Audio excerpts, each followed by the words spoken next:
Hello, clever people, and welcome to my review for Irresistible. So this film is directed by Jon Stewart, and it stars Steve Carell and Rose Byrne, and it follows the story of a Democratic political activist and marketer who decides to go to a small town to try to help this mayor run as a Democrat in a very Republican town. And as a result, there is a lot of humor and drama and conflict that incites from it. So Irresistible was one of the movies that was supposed to be in theaters, and then it made its way onto digital streaming services. This one didn't end up being one that you could stream for free. It was one that you had to pay $20 to watch, to rent. I'm not sure how the box office result was, but I'm sure that it wasn't great considering that this movie wasn't a high-profile one like Trolls World Tour. It was a smaller political commentary film, but it did have Steve Carell in it, and he is a huge draw for a lot of people.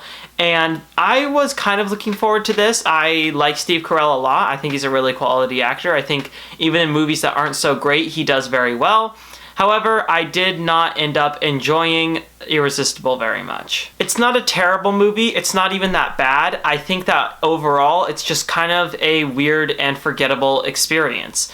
I think that there was a lot of talent attached to here. You had Jon Stewart directing, and of course, Steve Carell and Rose Byrne are both fantastic actors. In fact, Steve Carell was just nominated for an Emmy for The Morning Show. So I had my expectations pretty high because I was expecting something kind of interesting out of this, and it wasn't interesting. It had commentary that was definitely good, that I agreed with, and I think that we need to see a little bit more of in Hollywood, which is, of course, a really good thing. But the movie doesn't have a firm grasp of what it really is.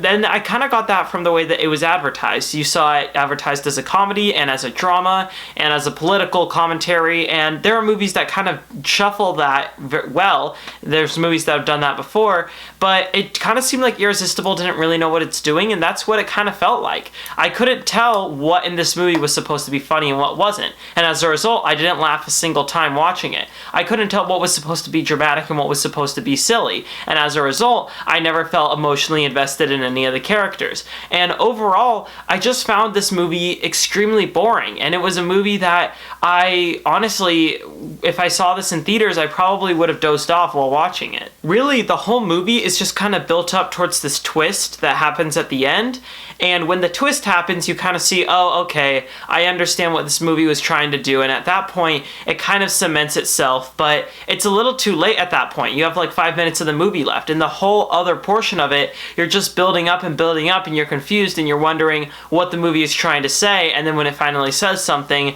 it kind of feels like it doesn't really count.